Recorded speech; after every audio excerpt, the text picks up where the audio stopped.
When we talk about the ideals of beauty, oftentimes people are thinking of one universal or one golden rule of ideals of beauty. And from what we've understood through our research is that it is a complex belief system that is shaped by one perspective.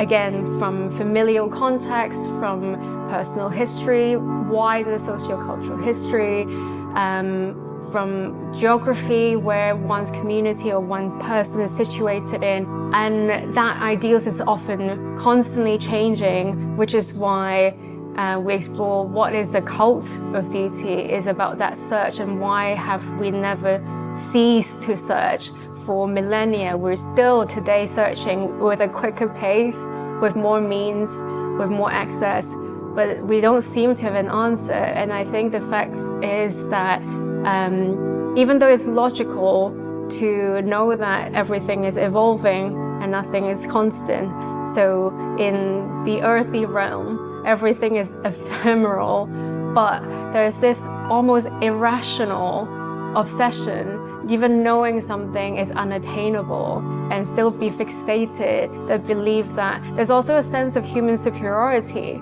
that we have a lot of examples exploring why in history kings and queens and people in power found means to attain eternal youth, even though we should know by now that it's not possible. But why, I think, is the question of why that we're really hoping to bring our visitors on a journey on here. The relationship between morality and aesthetics can easily be traced first in a lot of communities where there are religious practices and rituals that take place, but not in a very narrow way that in the Western world or in our understanding of Judeo-Christian traditions, where there's a very codified ways of being of what is perceived as moral, and that would be something that has established in closer to maybe the last 800 years, post-medieval, early modern time, where especially closer to 18th, 19th century, where a very strict code of conduct are imposed on the purity, the chastity, the restraint of behaviors that is classified as moral. Una mica el desig de l'exposició és pensar que el mite, per una banda, ajuda a considerar un cert ideal de la bellesa, però per altra banda que el mite és també un lloc reapropiable, i flexible, des d'on podem explicar altres relats, potser més subalterns o més dissidents amb la norma. Llavors, aquí el desig no és pensar el mite com sí que s'ha fet dintre d'una tradició clàssica a Occident, com un aparell normalitzador o com un aliat del disciplinament dels cossos, sinó també com un espai des d'on reinterpretar la història en aliança potser amb la fantasia, amb la monstruositat, amb tot allò que se surt del règim visual normatiu. Tots els dispositius culturals o els artefactes produïts artísticament normalment han sigut un espai promogut pels poders hegemònics per d'alguna manera difondre i assentar i legitimar una sèrie de valors i ideals que els beneficiaven. En aquest sentit, els objectes artístics tot sovint es converteixen en màquines de valor que generen imatges que ens eduquen, que afecten la nostra sensibilitat i, per tant, al modificar la nostra manera de sentir, la nostra manera de mirar, afecten també a la nostra manera de pensar. Another thing that we've discovered in the research is really easy for media and mainstream narrative, even what we learn in school, to attribute a lot of beauty trends to the pursuit of vanity.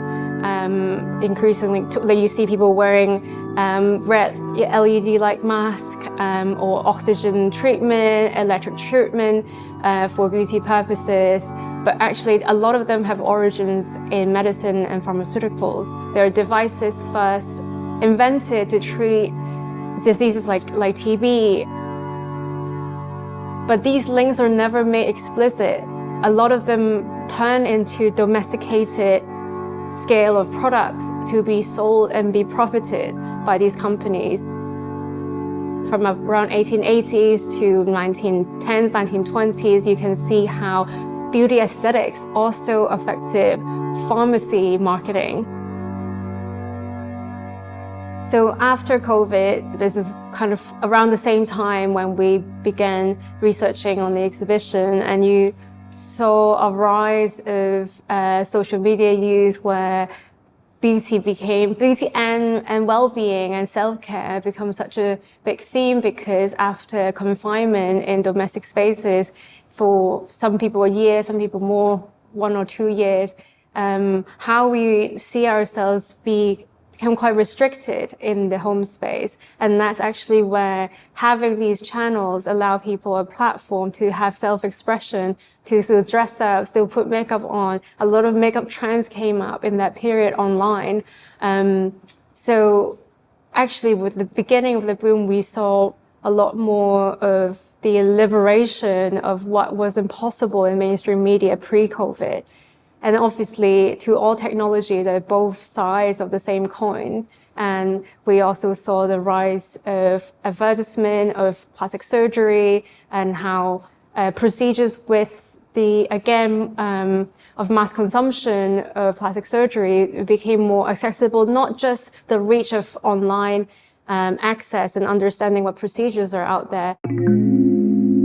In fact, in human history, the construction of one's self-image has much longer precedence than your selfie camera phone. In the exhibition, we also showed the first ever mobile phone with a selfie frontal-facing camera attached, and marking a real turning point in human history where we're not just able to perceive a self-image, it is able to start constructing it, storing it, and later on altering it. And these are things that have an exponential growth and alteration of what a self-image could mean. Especially again for young people growing up in this era, this is their norm, and it's very different from any norm that we have known. So there's no precedent, no books you can really learn from regarding how to manage that impact on your mental health.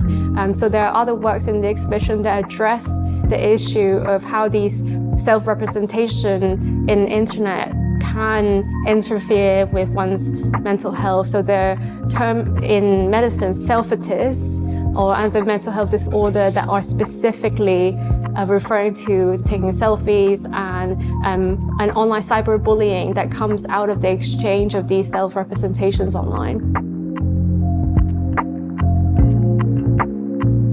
En general, l'exposició és més atenta sobre les conseqüències de la bellesa en els cossos feminitzats o socialitzats com a femenins, perquè han sigut principalment els receptors també de la violència de la norma, no? També així les persones racialitzades que ocupen un lloc important en aquesta exposició, o els cossos que sempre s'han pensat al marge de la bellesa però que en realitat estaven modelant-la igual que tots els altres. Llavors, la insistència en la feminitat té a veure amb un desig de fer justícia poètica i històrica cap a aquests cossos que moltes vegades hem sigut també creadors de bellesa, no? I formuladors de noves belleses, tot i que no hem sigut vistos d'aquesta manera. Potser hem sigut vistes com a muses, no? Però no tant com a creadores. Pel que fa a la masculinitat, és evident que la masculinitat també és un constructe, també està generada de forma social, política, no? A partir de tota una sèrie de dispositius de producció i reproducció de la imatge. El que nosaltres volíem molt amb l'exposició és pensar que totes les formes de bellesa, encara que no ens identifiquem o encara que pensem que no ens han modelat, també formen part del nostre imaginari i també ajuden a articular la nostra imatge de la bellesa, no? Llavors, una mica la invitació és deixar enrere aquestes fronteres tan rígides, no? De les polítiques identitàries. El desig és pensar què podem aprendre de totes aquelles belleses que excedeixen la nostra identificació, no? I que excedeixen la nostra identitat per començar a pensar una mica més enllà dels límits del nostre propi cos. Una de les idees que ens interessava més abordar i explorar amb força en aquesta exposició era precisament el trobar en la matèria una aliada i una còmplice d'una reflexió sobre com s'imposa la norma diferent. Tendim a pensar des d'aquest occident conceptual i hiperracional que primer és el concepte i després la matèria, no? I sense conceptes sembla que no podem pensar el món, no podem habitar-lo. Justament alineades amb les corrents materialistes, però també neomaterialistes i posthumanes, el que treballem és la idea de que sense matèria, sense cossos, sense relacions que es mouen i que s'entrellacen, no existirien ni possibilitats de pensar-les, no? O que, en tot cas, si no volem col·locar-nos en una relació d'anterioritat, matèria-concepte, concepte i matèria es troben constantment entrellaçats. Hi ha una part de l'exposició que insisteix més enllà de la representació a pensar quines materialitats conformen la bellesa, no? I per tant, quins elements del nostre cos ens ajuden a modelar també una imatge bella. I aquí apareix, per descomptat, la pell, no? La idea de silueta, també el pèl, alguns elements que ens parlen de com el nostre propi cos es resisteix a ser contingut. El pèl és un cas molt evident, no? Continua creixent, tot i que nosaltres intentem parar el seu desbordament, i de la mateixa manera ho fa la pell, no? Tenim tendència, perquè patim alegrement l'efecte de la gravetat en el nostre cos, a l'horitzontalitat, al plec, no? A la caiguda.